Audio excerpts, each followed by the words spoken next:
celebrarmos a ceia do Senhor. E sem mais delongas, quero convidar você a abrir a sua Bíblia na carta de Paulo aos Gálatas, capítulo número 6, onde nós vamos hoje para a 18ª mensagem na carta aos Gálatas. Gálatas, capítulo 6, versículos de 6 a 10. Gálatas 6, de 6 a 10. Na série expositiva, onde temos aprendido que, no verdadeiro Evangelho da Graça, encontramos a liberdade de uma genuína vida cristã justificada pela fé. No verdadeiro Evangelho da Graça, encontramos a liberdade de uma genuína vida cristã justificada pela fé.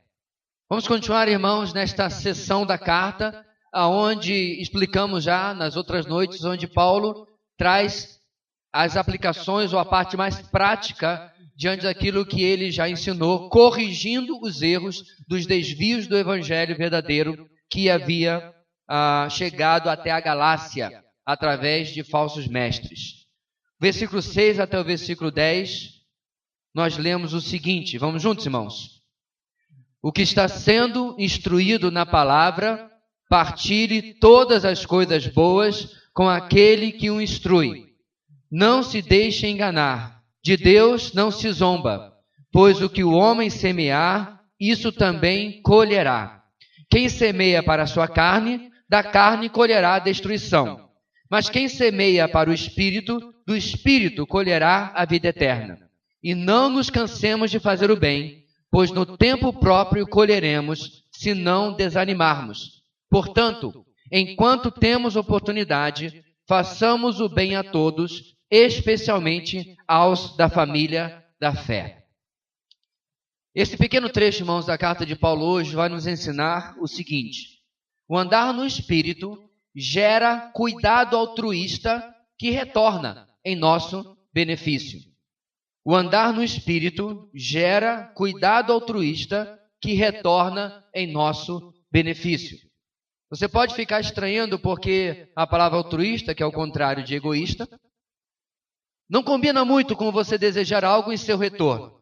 Mas é aí que está, meus irmãos, um dos grandes paradoxos da vida cristã. Por exemplo, nós acabamos de adorar a Deus. Quando nós estamos adorando a Deus, seria interessante ou seria de se entender que apenas Ele é beneficiado pela nossa adoração. Mas, na verdade, quando nós estamos adorando a Deus, nós também somos abençoados. Nós somos abençoados pela canção, pela letra que aprendemos, que nos edifica. O Espírito Santo ministra na nossa vida. O que eu quero dizer? O grande paradoxo da vida cristã, irmãos, é que tudo que nós fazemos para Deus, absolutamente tudo, retorna em nosso benefício. Então não é de se estranhar que mesmo uma ação altruísta de cuidar dos outros, Deus planejou que aquilo também nos retornasse.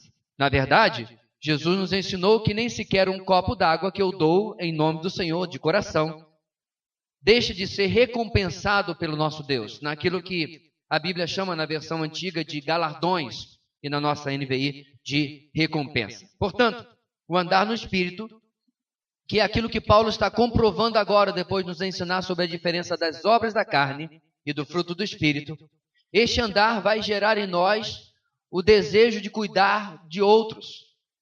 E isso, segundo aquilo que a palavra de Deus vai nos falar hoje, traz benefícios também à nossa vida.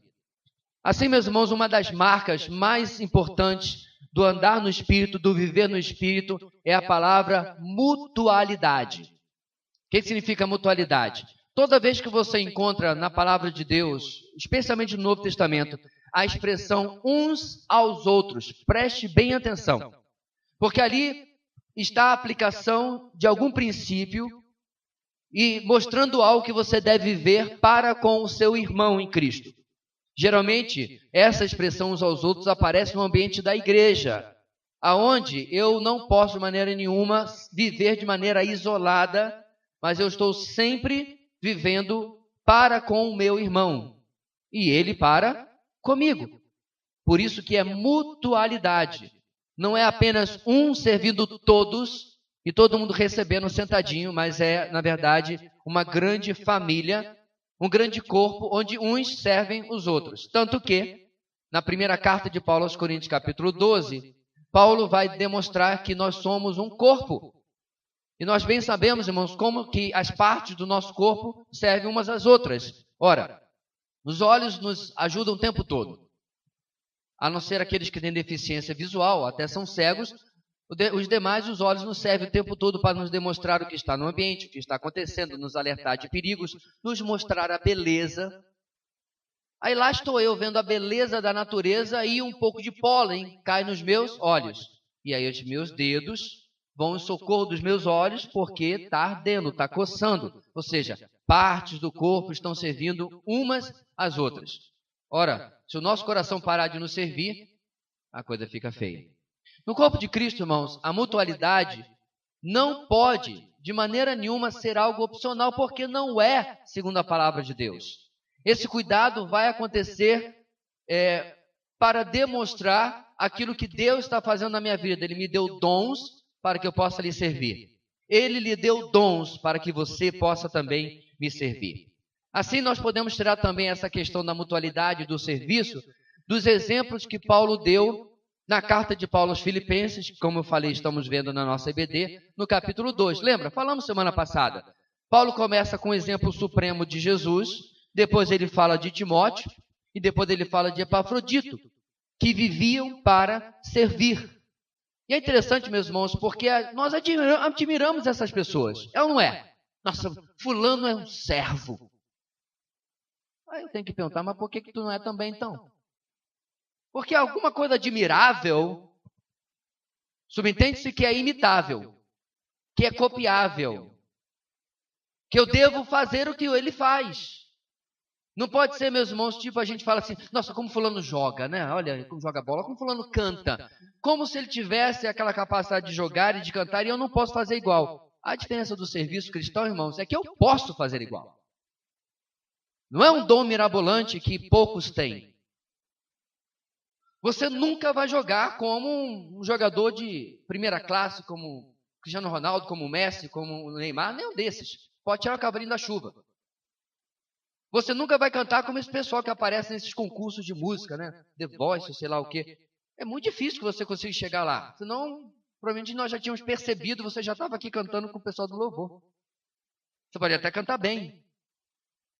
Mas você vai sempre olhar para esses modelos como algo meio inalcançável. O serviço cristão não é assim. Tanto que Paulo dá esses exemplos para que nós possamos compreender. Agora, meus irmãos, além disso, quando nós trabalhamos servindo alguém, como nós já falamos, há recompensa, há galardões quando nós vivemos em mutualidade, e é sobre isso que o nosso texto vai tratar hoje. Agora ele vai tratar de um ponto do serviço muito específico. Eu confesso a você, meus irmãos, que vocês leram o texto. É um tanto quanto constrangedor, para mim em particular, tratar deste texto.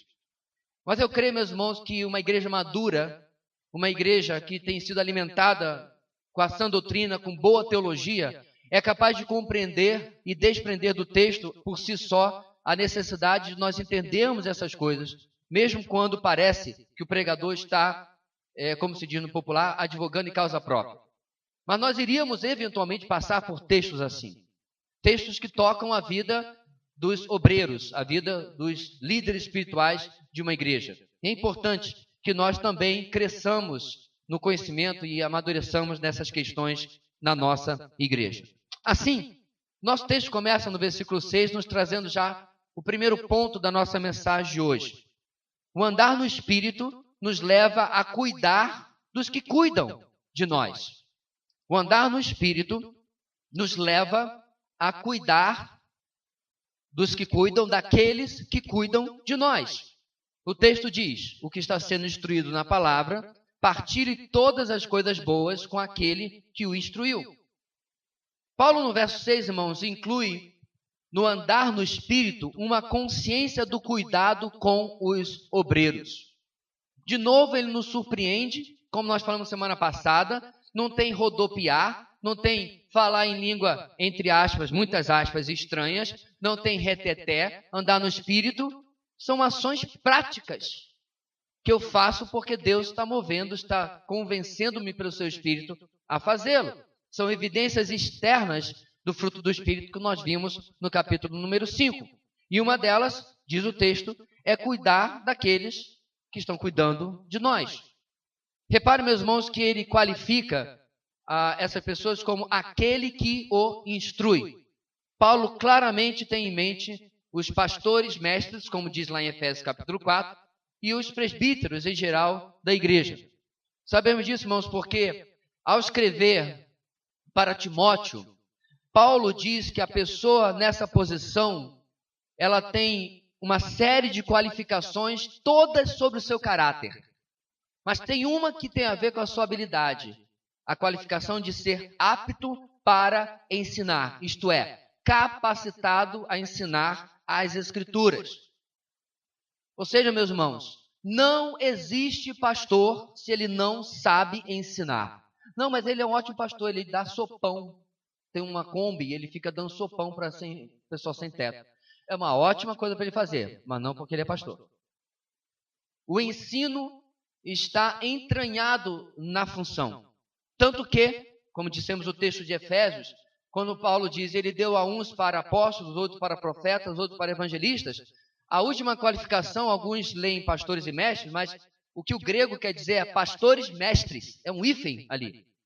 É o pastor ensinador, é o pastor, como diz o texto, que instrui. Também para Timóteo, irmãos, em 2 Timóteo capítulo 4, texto muito conhecido, olha o que Paulo fala. Na presença de Deus e de Cristo Jesus, que há de julgar os vivos e os mortos, por sua manifestação e por seu reino, eu o exorto solenemente. Esse é o tipo de texto que você fica de pé, arruma a roupa, abotou a gravata. É um texto solene, texto importante. Timóteo, preste atenção no que eu vou lhe falar. Olha o que ele diz no versículo 2. 2 Timóteo capítulo 4, versículo 2. Pregue a palavra. Esteja preparado a tempo e fora de tempo. Repreenda, corrija, exorte com toda a paciência e doutrina. Pois virá o tempo em que não suportarão a sã doutrina. Ao contrário, sentindo coceira nos ouvidos, juntarão mestres para si mesmos, segundo seus próprios desejos. Eles se recusarão a dar ouvidos à verdade, voltando-se para os mitos. É só você pregar mais da metade das mensagens que você encontra no YouTube. Você espreme e não tem 1 grama de evangelho. Você espreme e não tem 1 grama de doutrina. É puro moralismo, autoajuda, motivação. Eu costumo dizer que é mortivação, porque não produz vida nenhuma. Enquanto que Paulo instruiu que os pastores deviam pregar a sã doutrina. Pastor, a gente vai passar aqui os próximos 30 anos ouvindo sobre sã doutrina? Você compreendeu. Não tem chance de cancelar a sua membresia. Porque é isso que está na Bíblia, meus irmãos. Não é 10 passos para a sua felicidade. 15 passos para consertar o seu casamento até sexta-feira. Que é o que tem ocupado os púlpitos. O Evangelho, a sã doutrina, produz mudança de dentro para fora. É mudança de coração. É santificação. E não apenas moralidade, o que infelizmente tem acontecido. Em resumo, o papel solene e urgente colocado por Paulo tem sido trocado por tudo que se pode imaginar. Pastores bons são aqueles que são agentes sociais. Pastor bom é aquele que é animador de auditório. Pastor bom é aquele que dá boa palestra. Essa é a opinião de muitos, mas não segundo a opinião de Paulo. Não segundo a opinião das Escrituras. Um bom pastor é aquele que faz nada mais do que a sua obrigação, ou seja, ele instrui as suas ovelhas. E a razão, meus irmãos, é muito simples. Porque este pastor, ou qualquer pastor, não é eterno. E nem mesmo a geração que está ouvindo aquele pastor, essa geração é eterna. Amados, todos nós temos a sentença do tempo sobre nós. Todos nós passaremos. E a única maneira de nós vencermos o tempo, mesmo quando não estivermos mais aqui, é nós nos multiplicarmos naquilo que realmente é eterno, o Evangelho e a sã doutrina, na vida nossa, dos nossos filhos e dos nossos netos. É nós aprendermos com a lição de Israel e corrigirmos o erro de Israel. No Salmo 78, o salmista diz, ouça com atenção, povo meu, Escute o meu ensino. Olha aí de novo.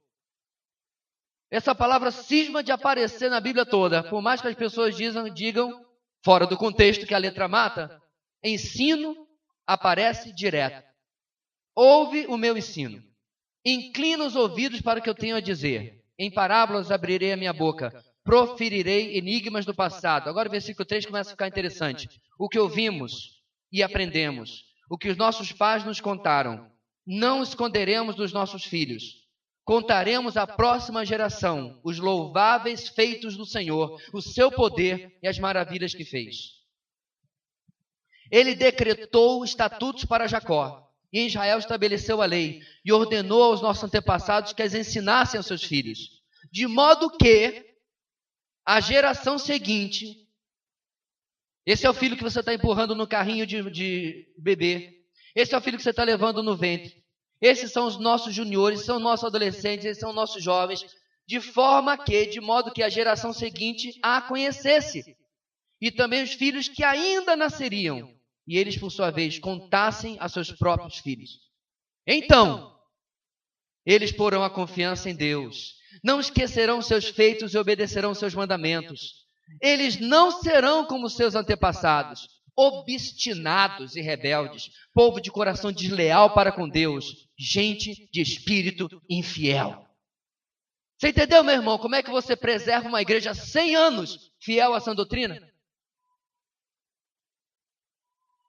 É um púlpito forte, é uma escola bíblica dominical forte, é uma pregação do evangelho que não é só aceita Jesus e levanta a sua mão. Que detalhe, nem tem na Bíblia. É a pregação de arrependimento e fé.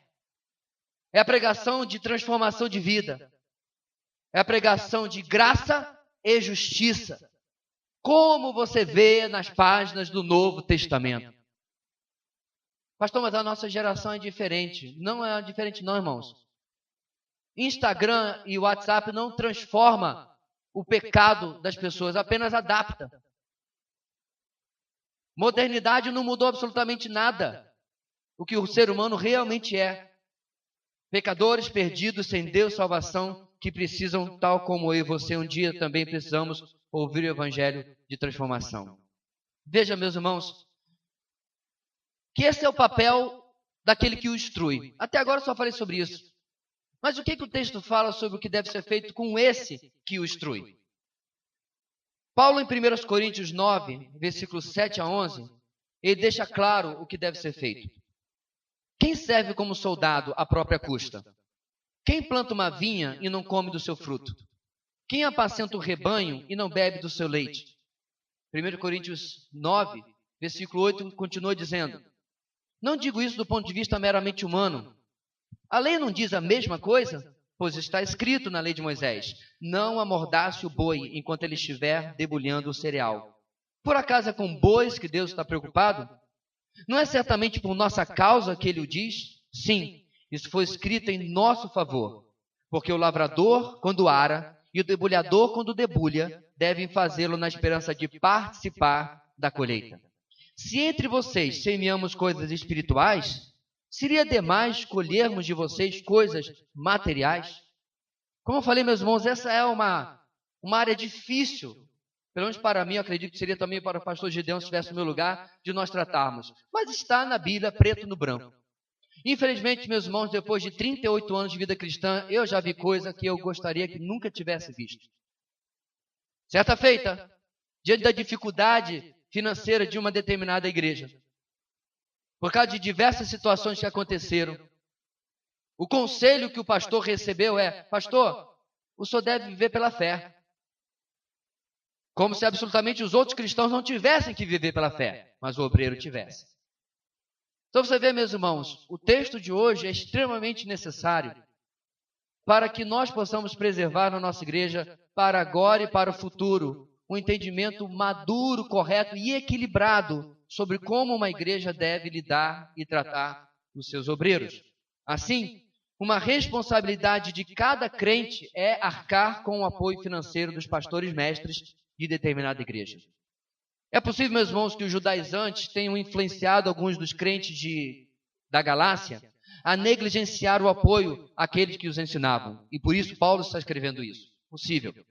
Contudo, esse conceito que nós vemos aqui é de uma doação voluntária para prover os servos do Senhor. Isso, irmãos, era algo revolucionário. Por quê?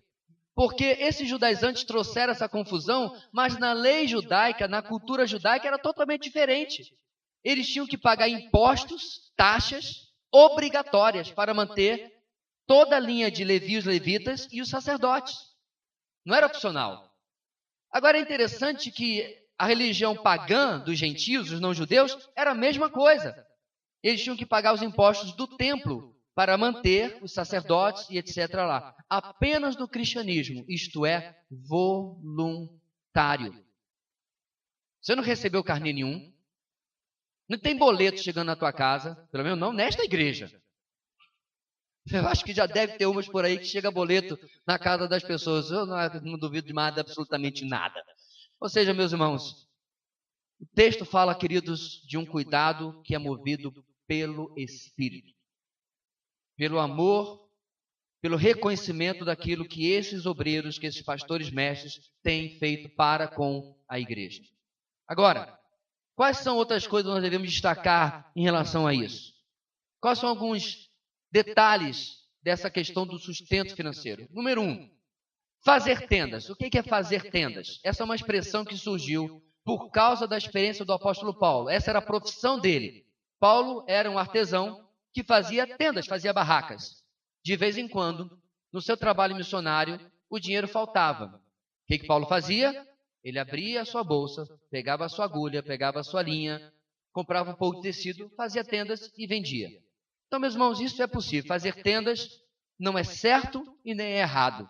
Cada caso é cada caso. Há também uma enorme discussão.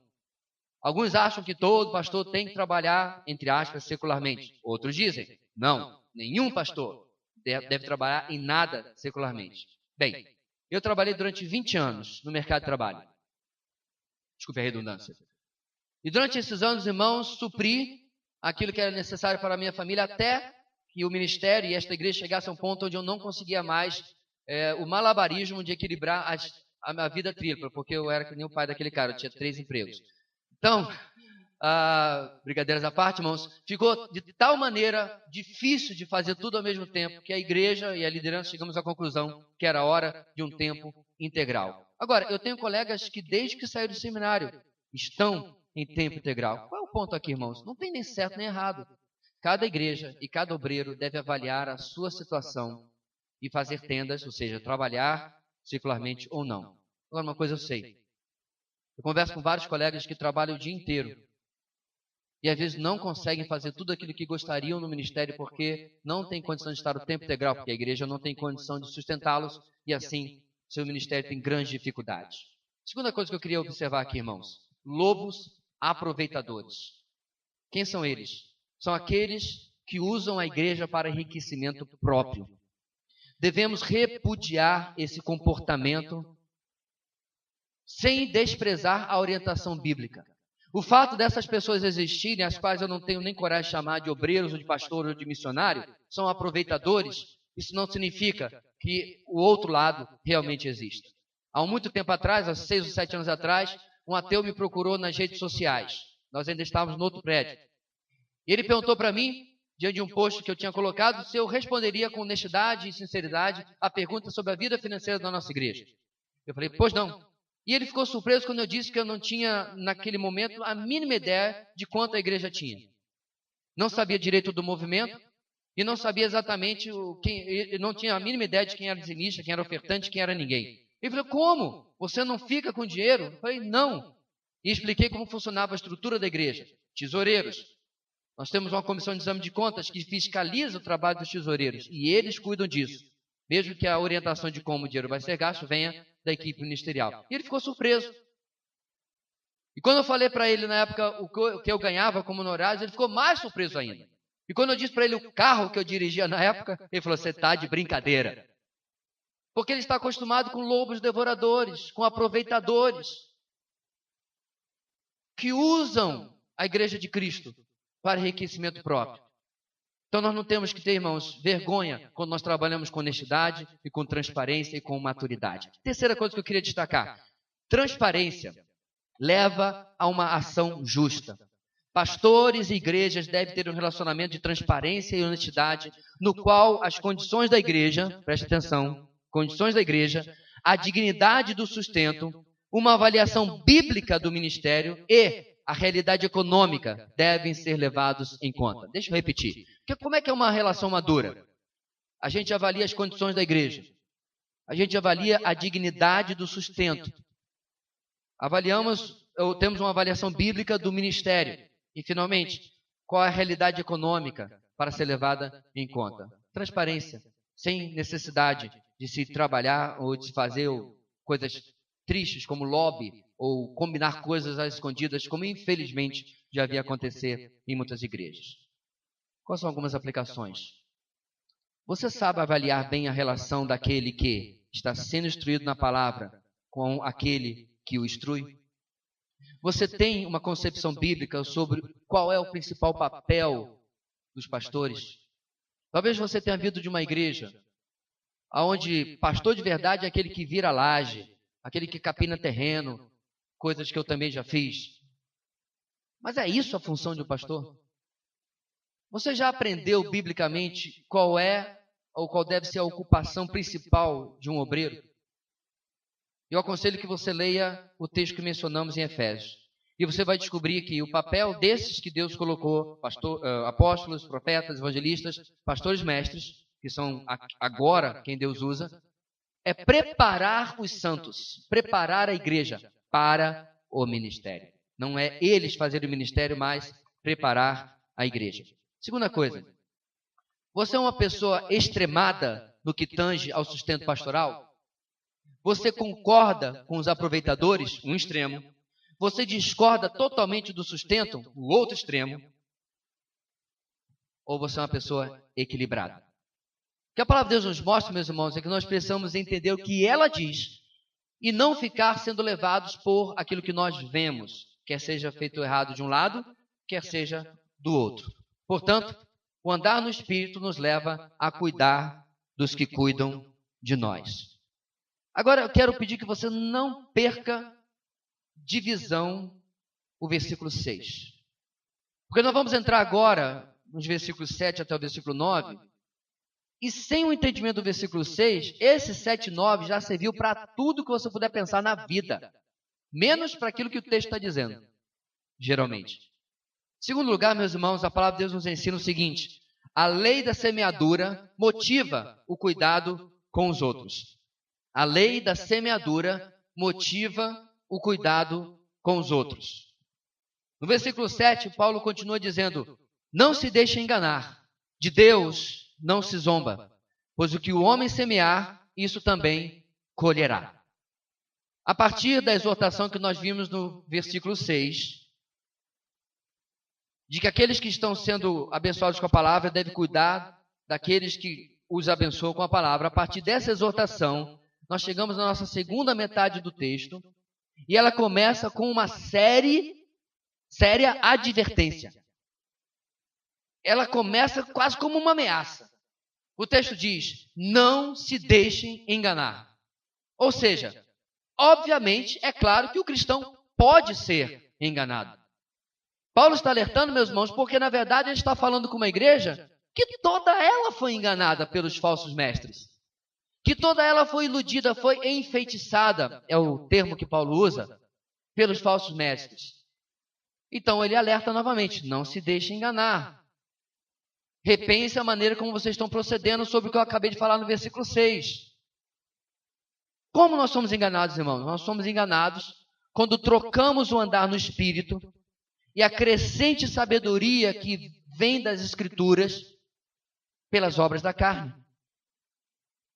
Nós trocamos pelas obras da carne que vão roubando o nosso discernimento espiritual passo a passo. É por isso, amados, que em determinadas igrejas há desentendimento entre A e B, entre Evódia e Sintique, lá em Filipenses. Ou você acha que Evódia e Sintique estavam se desentendendo porque estavam cheios do fruto do Espírito? Não faz sentido, né? O desentendimento vinha da manifestação naquele relacionamento de alguma parte das obras da carne.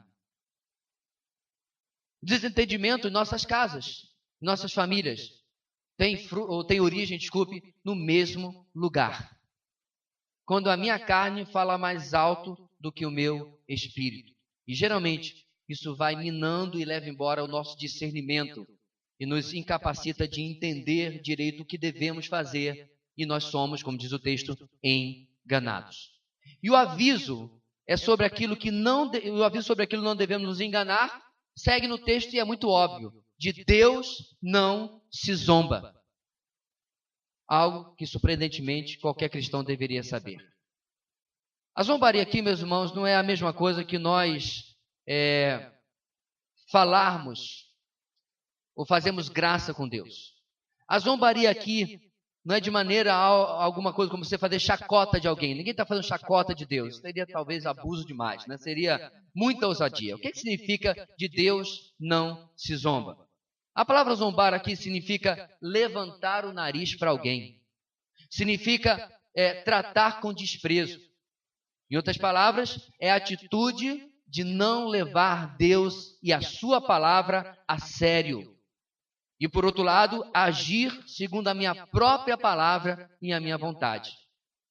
Então a zombaria aqui, meus irmãos, é como o filho que o pai diz: meu filho, não faça tal coisa. Ele diz: velho, eu sei melhor. Do alto dos meus 18 anos, tenho experiência. Eu sei melhor. Essa é a zombaria que o texto está dizendo. Eu rejeito o que você está dizendo. Eu vou fazer o que eu quero. Pior quando fazemos isso com Deus. Pior quando fazemos isso, irmãos, com os conselhos que Deus dá em sua palavra. E é por isso que Paulo está dizendo: atenção, não se deixe enganar. De Deus não se zomba. De Deus não se despreza o conselho. De Deus não se deixa para lá aquilo que Ele está falando. A gente dá atenção. A gente ouve aquilo que Deus está dizendo. E o que exatamente, meus irmãos, o zombador corre risco de estar zombando a Deus aqui no nosso texto? Segundo ele, esse texto está nos dizendo que ele acha que poderá fazer o que quiser e alcançar o que ele mesmo deseja. Deus discorda. Deus fala para ele: o que o homem semear, isso colherá. Eis aí a zombaria. Deus está dizendo: olha, você vai fazer isso e vai acontecer isso aqui. E o zombador diz: vai não, Deus. Eu sei. Eu consigo. Vai ser do meu jeito. Pastor, esse cara é triste, né? Pois é, meu irmão, esse cara sou eu. Mas é você também. Somos nós quando dizemos, lá no nosso devocional, esse devocional foi assim, muito bom, gostei, mas eu vou continuar fazendo do meu jeito. Você não escreve isso lá. Você não coloca isso lá: Deus, hoje fiz o devocional, mas eu decidi fazer do meu jeito. Hoje o devocional me mostrou como eu devo tratar o meu cônjuge, meu esposo, minha esposa, mas eu vou fazer do meu jeito. Do meu jeito vai dar certo. Não tem dado certo nos últimos 20 anos, mas agora vai. Então você vê, meus irmãos, em vez de um monte de palestrinhas sobre como você deve mudar no seu casamento, a gente tem que tomar vergonha na cara, olhar para a palavra e viver aquilo que já sabemos que está na palavra. A gente tem que parar de ficar criando subterfúgio e desculpas para a nossa desobediência. Não, eu não sou submissa ao meu marido porque aí eu crio cláusula 1, cláusula 2, cláusula 3 de exceção. Eu não lidero a minha família em amor porque a minha esposa, cláusula 1, cláusula 2, eu vou criando as minhas exceções. E eu acredito que fazer um encontro de casais vai mudar isso. Não, não vai. O que vai mudar, meus irmãos, é arrependimento e transformação. E olharmos para a palavra e pararmos de zombar de Deus. Nesse sentido aqui. E dizer: o Senhor está certo, eu estou errado. E quando nós ouvimos, amados, o conselho, às vezes Deus coloca aquele irmão abençoado no nosso caminho, e em lugar de resistir a ele, nós sermos humildes, como já vimos em nossas mensagens anteriores, e dizer: Deus, muito obrigado porque mandou esse irmão para falar comigo. Para me trazer ao entendimento aquilo que eu já sabia. Ou porque por acaso alguém não sabia aqui que de Deus não se zomba? Por que Paulo está respondendo, ou por que Paulo está repetindo aqui, meus irmãos? Por causa daquela velha frase que a gente já ouviu tantas vezes na nossa igreja. Vamos lá? Eu não venho à igreja para ouvir coisas novas. Eu venho à igreja para ouvir as velhas verdades que eu insisto em esquecer. Ou das quais eu insisto de zombar. Há dois erros, irmãos, comuns naquilo que nós chamamos da lei da semeadura. O que é a lei da semeadura? Essa expressão que se popularizou. Todo mundo usa. Aquilo que você planta, você vai colher. Será que ela é tão simples assim? A lei da semeadura vai nos ensinar, meus irmãos, que aquilo que nós vamos semear é opcional. Eu escolho o que vou semear. Mas aquilo que eu vou colher não é. Vamos exemplificar com a própria agricultura? Então eu vou fazer uma horta lá em casa e eu quero melancias. Aí eu pego os caroços de abóbora, planto e aviso a Leila. Amor, daqui a algumas semanas nós vamos ter melancia. Aí ela fica toda contente, porque eu plantei e falei que a gente vai ter melancia. Daqui a pouco começa a nascer os negócios cor de abóbora, o nome já é a cor, né? E ela falou assim, mas não é melancia. Não, mas eu disse que ia ser melancia. Ridículo, né? A lei da semeadura, meus irmãos, ela é tão simples. Só vai dar aquilo que eu plantar.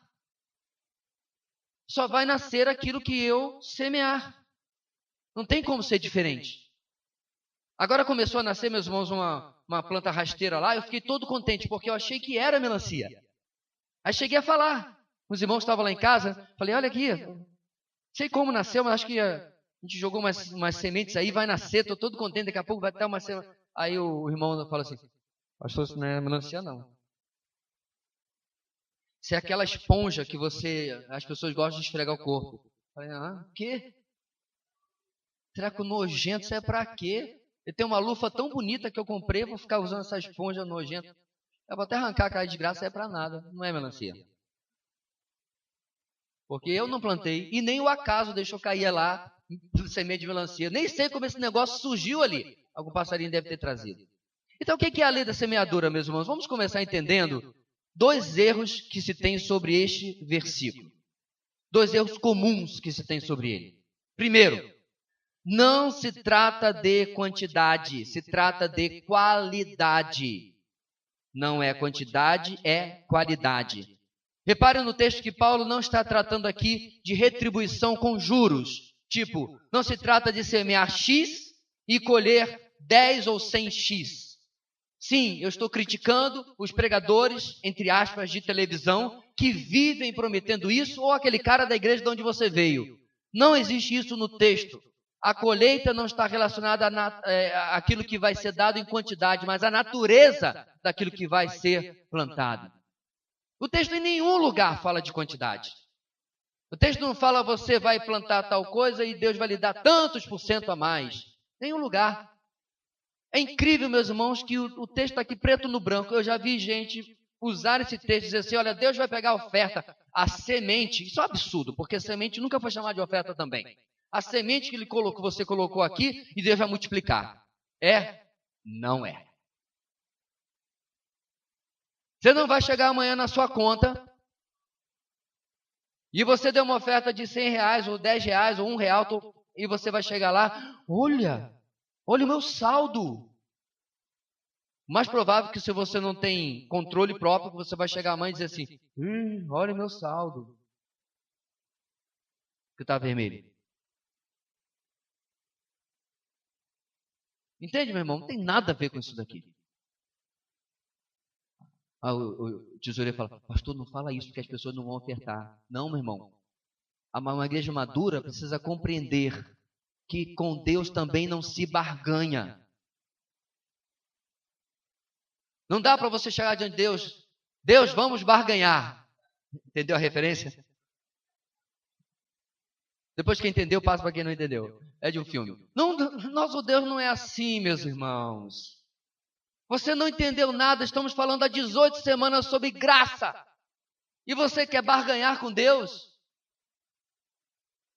Você fica pegando a sua oferta, tirando foto, botando no Instagram de Deus. Olha aí, Deus, curte aí. Não, porque não tem nada a ver sobre quantidade nesse texto aqui. Qual é o segundo erro, meus irmãos, muito comum? Não é isso, então, mais esta natureza que está se referindo aqui sobre qualidade, também não é sobre algo específico. Se trata de algo geral. Calma que eu vou explicar. E Paulo explica isso, irmãos, exatamente no versículo 8. Olha lá. Quem semeia para a sua carne, da carne colherá a destruição. Mas quem semeia para o Espírito, do Espírito colherá a vida eterna. O que Paulo está dizendo aqui, meus irmãos, não é que quem semeia gentileza, colherá gentileza. Como inclusive escrevia um poeta nos viadutos lá do meu Rio de Janeiro. Gentileza gera gentileza. Não, não gera gentileza. É incrível como as pessoas caem nessas frasezinhas feitas. Deus ajuda quem cedo madruga. Sabe essa coisinha? Parece o calendário de Seixonoe. Pastor, o senhor está dizendo que a gente tem que ser rude com as pessoas? Não. Eu estou apenas dizendo, meus irmãos, que não existe nenhuma lógica no universo que diga que apenas ser gentil com as pessoas vai atrair que as pessoas sejam gentis com você. Não é isso que o texto está dizendo. Pessoas gentis também recebem tratamentos grosseiros. Infelizmente. O próprio amor, meus irmãos, do nosso Senhor Jesus foi rejeitado com ódio pelo seu próprio povo. O amor não deveria atrair amor, segundo o pensamento dessas pessoas? Não foi o que aconteceu com Jesus.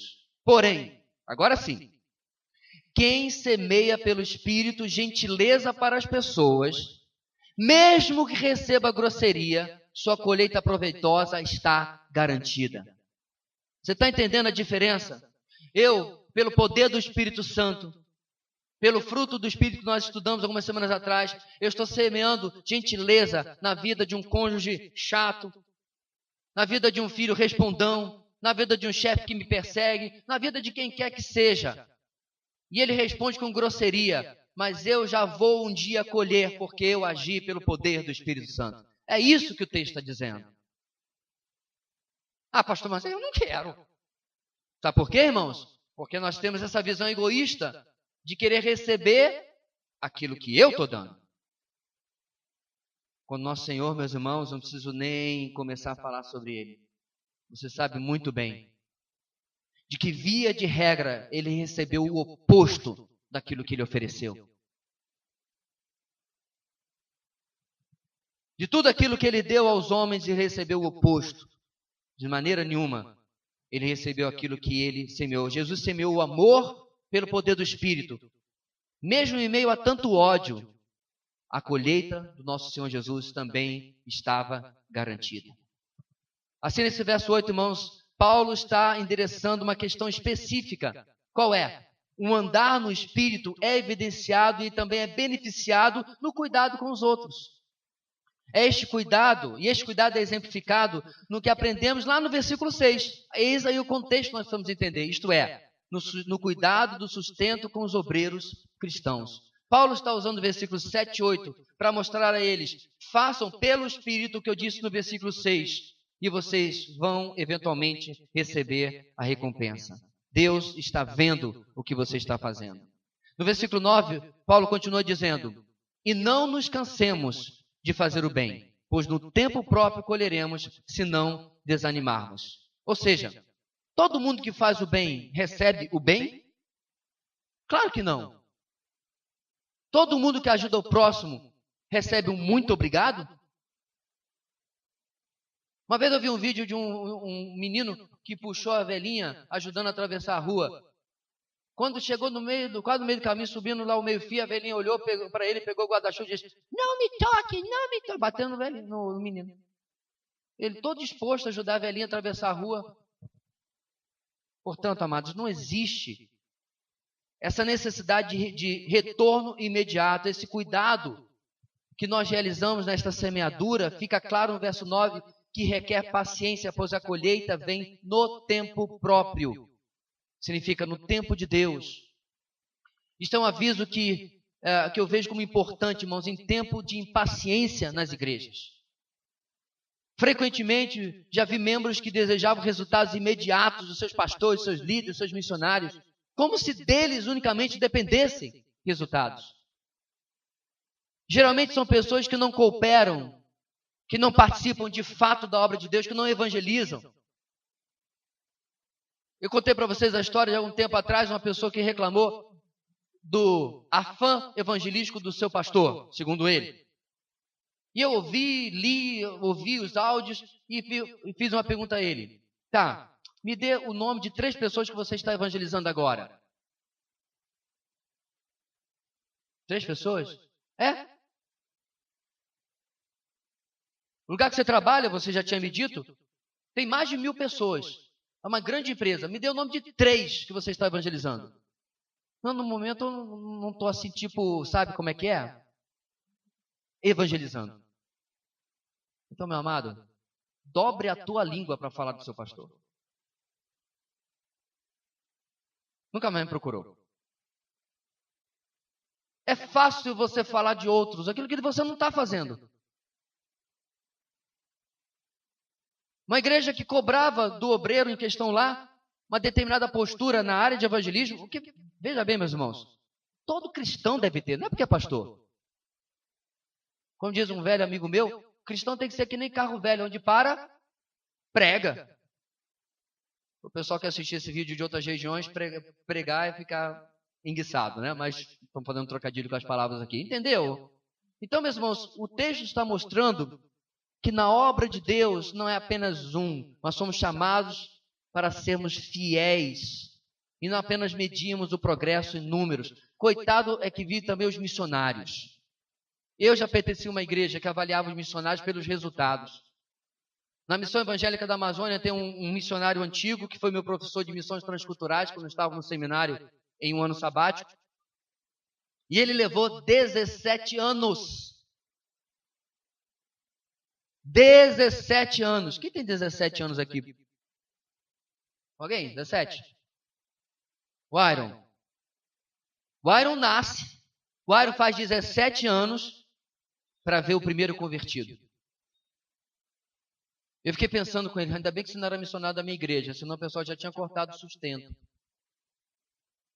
Camarada lá, fiel, pregando, fazendo o trabalho, mas o pessoal quantifica o sucesso dele, se ele tem ou não tem resultados, como se fosse missionário, pastor, crente, que seja, que converte as pessoas. Nós somos chamados, irmãos, a sermos fiéis. É claro que em determinados contextos as coisas são mais difíceis, como por exemplo uma tribo que nunca sequer ouviu falar quem é o Senhor Jesus. Como por exemplo uma Europa pós-cristã.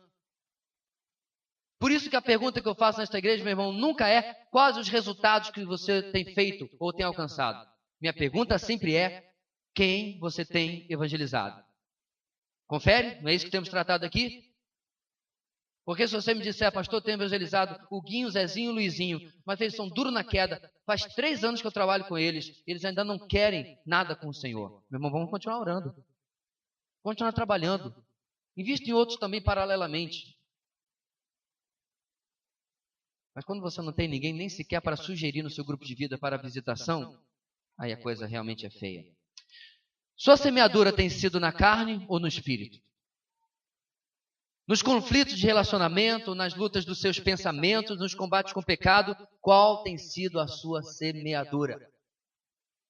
Porque pouco importará, meus irmãos, o que os outros fizerem a você, quando você estiver descansando na fidelidade do Deus que nunca deixa de nos recompensar por andarmos no seu espírito.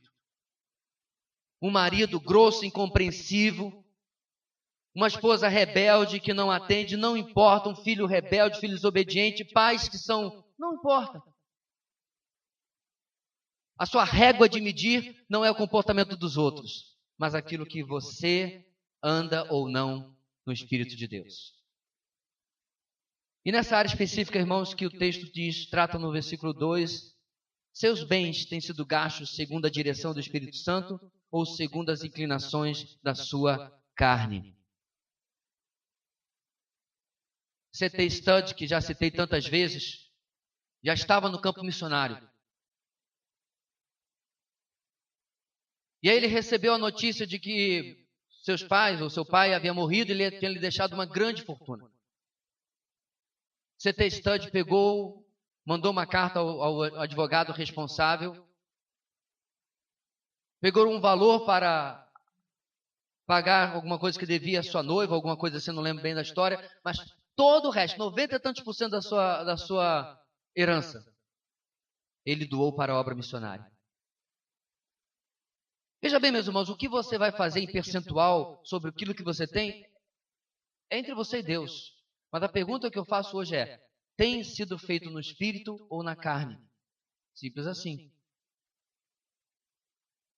Não é que quem dá muito está fazendo no espírito, quem dá pouco está fazendo na carne. Essa não é a pergunta. Porque como a palavra de Deus nos fala, o próprio apóstolo Paulo nos fala, que cada um dê conforme tem no seu coração. E o que está no nosso coração vai ser movido, como estamos dizendo, pela carne ou pelo espírito. Ponto 1, andar no espírito nos leva a cuidar dos que cuidam de nós. Ponto 2, a lei da semeadura motiva o cuidado com outros. E para terminarmos, irmãos, o ponto 3. O andar no espírito nos leva a ajudar altruisticamente, principalmente ao povo de Deus. Versículo 10.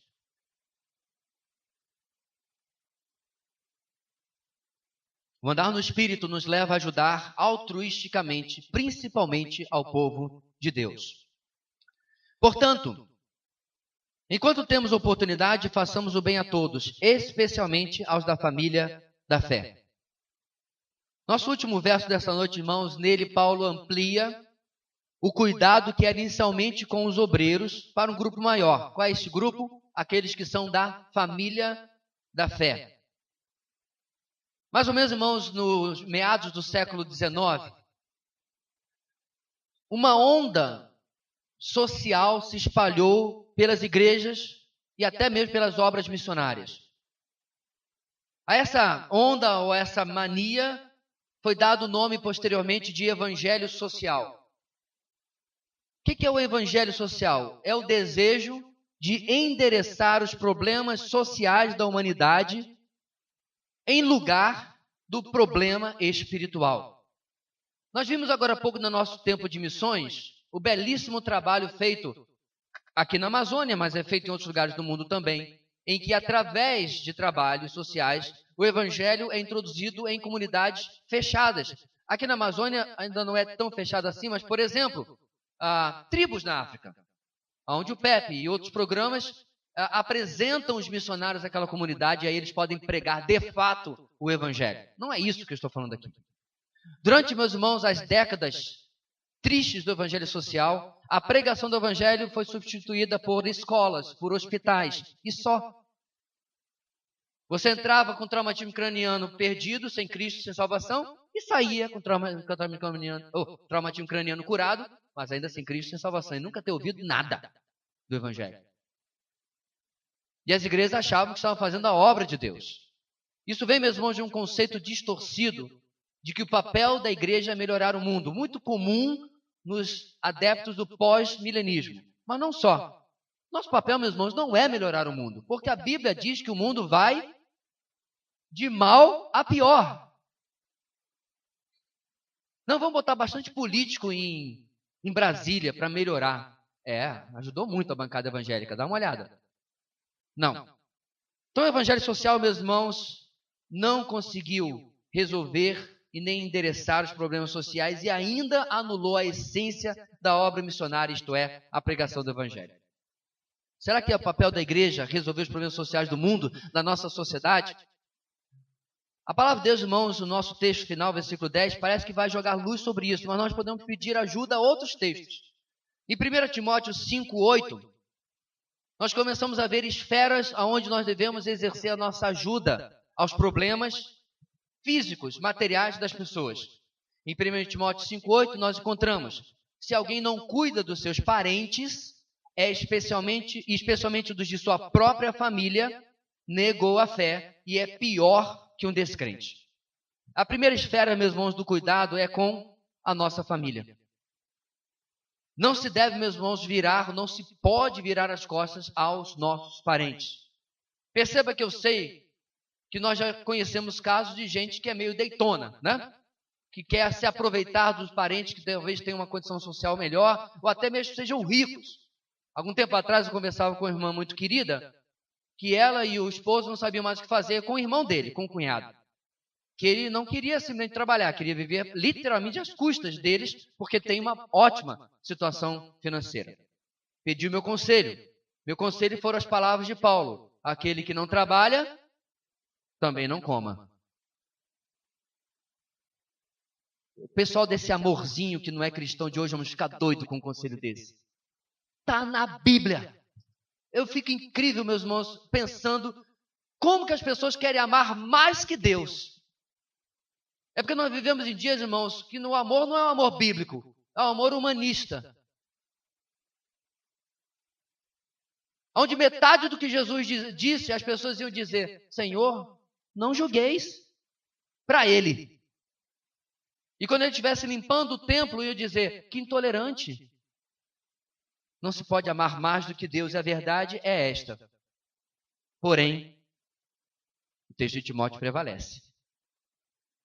Devemos fazer tudo que estiver ao nosso alcance para ajudar, o texto diz, nossos parentes, e especialmente a nossa família, se referindo ao nosso núcleo familiar mais imediato. Essa é a primeira esfera de ajuda. Qual é a segunda esfera? É o texto do versículo 10. E essa esfera, meus irmãos, família da fé, são os nossos irmãos em Cristo. Nós vemos isso claramente quando as igrejas da Judéia passaram por uma fome. Toda a região passou por uma fome. E os irmãos da Macedônia, você pode encontrar isso em 2 Coríntios capítulo 8, imploraram a Paulo para poder ajudar os irmãos que estavam passando necessidade. E diz detalhe, eles também estavam passando necessidade. Eram irmãos que estavam passando por uma situação difícil, mas olharam para os seus irmãos na Judéia, dizendo: eles estão numa situação pior. Paulo, deixa a gente ajudar. E ele cita isso para os coríntios como um exemplo a ser seguido. Portanto, meus irmãos, quando nós sabemos que irmãos em Cristo estão passando por situações difíceis, é a nossa obrigação nos envolvermos.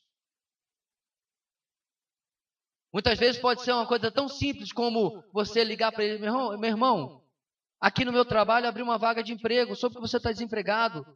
Vem cá, já consigo uma entrevista para você. No tempo, irmãos, que não tínhamos WhatsApp nem nada disso, nós implantamos isso no nosso ministério anterior. Era um ministério na periferia, gente muito mais simples, gente mais carente, e tinha muitos desempregados entre nós. Primeira coisa que eu fiz foi ajudá-los a voltar tudo para o EJA, para poder conseguir terminar pelo menos o ensino médio. E depois nós começamos uma rede de informações. Quando alguém sabia de uma vaga, ligava para mim, de novo, era o que tinha, era o telefone, né? Ligava para mim, pegava os dados, aí eu sabia quem se encaixava, era uma agência de emprego pastoral, para ajudar os nossos irmãos a sustentar a sua casa. Para a glória de Deus, meus irmãos, depois de alguns meses, nós não tínhamos nenhum adulto sem estar estudando e nenhum adulto desempregado. Simples. Só me custou impulsos telefônicos, absolutamente mais nada. Quantas vezes, amados, nós não temos condições de sair do nosso lugar para ajudar a necessidade de um irmão. Nossos grupos de vida estão aí, inclusive, para também servir aqueles que dentre nós tiverem necessidades. Mas será que acaba aí? O curioso, meus irmãos, ouça bem o que eu vou falar, é que nós não encontramos um versículo na Bíblia aonde as igrejas sejam ordenadas a se engajarem com problemas sociais. Pode procurar. Você não vai encontrar um texto apostólico, doutrinário, Paulo, Pedro, João, quem quer que seja, dizendo que as nossas igrejas têm que ter um departamento como uma ONG. Por que eu estou dizendo isso? Porque em nossos dias, não na mesma semelhança do século XIX, uma nova onda tem se surgido que tem mudado o foco de muitas igrejas e de muitos ministérios. Uma determinada agência missionária no nosso país, que tinha um prédio inteiro de treinamento de liderança, especialmente liderança indígena, hoje não tem mais aulas de doutrina, de teologia para formar liderança. Sabe o que tem lá? salas ocupadas por fardos de arroz, fardos de milho, fardos disso, fardos daquilo, em lugar do ensino da palavra. Deixa eu lhe dizer uma coisa com toda sinceridade. Se eu fosse o mantenedor daquela missão, eu deixaria de ser. Eu vou dizer o que eu quero dizer com muita franqueza para você me entender direitinho. Se eu tenho R$100 para manter o missionário pregando no campo, em lugar de pegar esses R$100 e mandar para comprar um fardo de alguma coisa, eu dou para manter o missionário no campo. Esse é o trabalho da igreja, levar o evangelho. Calma que eu não acabei. Em toda a escritura também você é confrontado em ajudar o seu próximo. Há uma diferenciação nas escrituras, meus irmãos, entre o papel da igreja e o papel do cristão. Eu quero dizer, meu amado, que não há como no seu orçamento e na forma como você enxerga os seus bens, que eles também não sirvam ao necessitado, ao faminto. Como nós falamos, inclusive, na nossa EBD, quando tratamos sobre finanças, no seu orçamento mensal, quando você vai fazer as suas compras, não sei se você tem o mesmo estilo que eu, que faço minhas compras de uma vez só, depois vou dando uma completada durante o mês. Se na sua família necessitam de 10 quilos de arroz, compre 13. Se necessita de 5 quilos de feijão, compre 7, compre 8. Se são 2 quilos de farinha, 2, pastor, tá pouco, tá bom, 5 quilos de farinha. Compre 8, compre 9. Tenha o que compartilhar com quem bate a sua porta, especialmente no cenário que nós estamos vivendo nos últimos 2, 3 anos aqui em Boa Vista, Roraima. Eu sei, meus irmãos, é literalmente impossível ajudar todo mundo. Se eu fosse colocar no papel o que eu teria de ser necessário para ajudar todas as pessoas que batem na minha porta, especialmente porque eu moro em uma avenida, eu teria que ter 2 vezes o meu orçamento para poder ajudar todo mundo. Mas há uma enorme diferença entre não conseguir ajudar todo mundo e não ajudar ninguém. Agora, o que eu acho mais interessante, meus irmãos, preste atenção como que muitos cristãos são hipócritas. Várias vezes eu pego posts falando, por exemplo, sobre a situação dos venezuelanos na nossa cidade. E de vez em quando as pessoas colocam lá do Rio, de São Paulo, de Minas, sei lá de onde está a igreja que não está fazendo alguma coisa?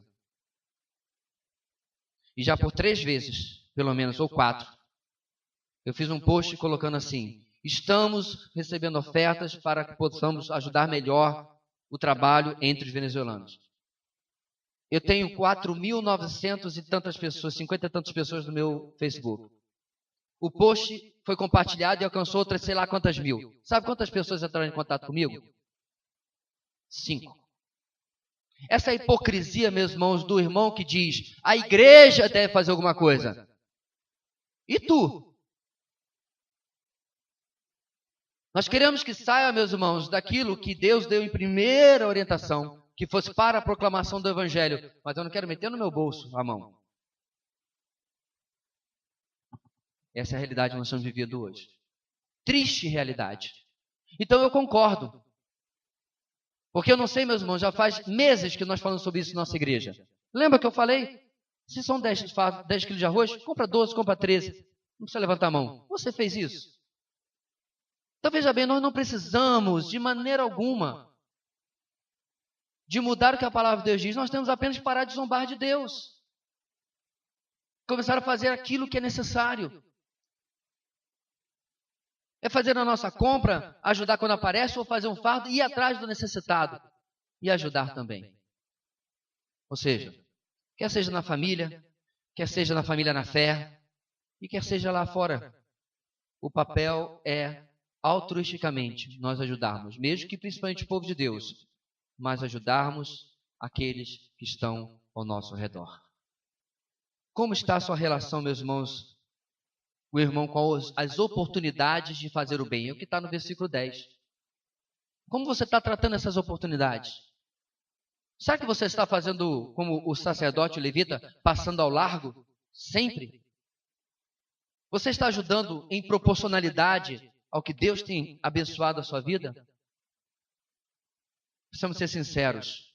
É algo importante que entendamos se eu estou sendo proativo em ajudar os outros, Ou estou esperando para o quando for possível, aquele que nunca chega? O andar no Espírito, meus irmãos, de novo, não é pregar de uma maneira ou cantar de outra, ou levantar as mãos, ou reteté. É andar conforme a palavra de Deus nos falou hoje. É andar de maneira em que ajudar os outros seja uma prioridade também na minha vida, naquilo que a palavra de Deus nos falou hoje. O andar no Espírito, portanto, gera esse cuidado altruísta com os outros, né? E esse cuidado retorna em nosso benefício. Vamos orar? Deus querido, ajuda-nos a sairmos daqui, ó Deus, com o nosso coração em chamas e a nossa mente iluminada pelo Teu Espírito, decididos a sair da eterna espera por outros e fazermos aquilo que é a nossa parte. E também, ó Deus, que a nossa igreja cresça na maturidade, no entendimento de como deve ser a relação de uma igreja para com seus obreiros. Que nós possamos, irmãos, sempre ser muito gratos por aqueles que estão nos campos, por aqueles que estão nas igrejas, ministrando, trabalhando, e que eles possam ver, ó Deus, em todos os seus irmãos, verdadeiros cooperadores. É por tudo isso que nós oramos hoje, em nome de Jesus. Amém e amém.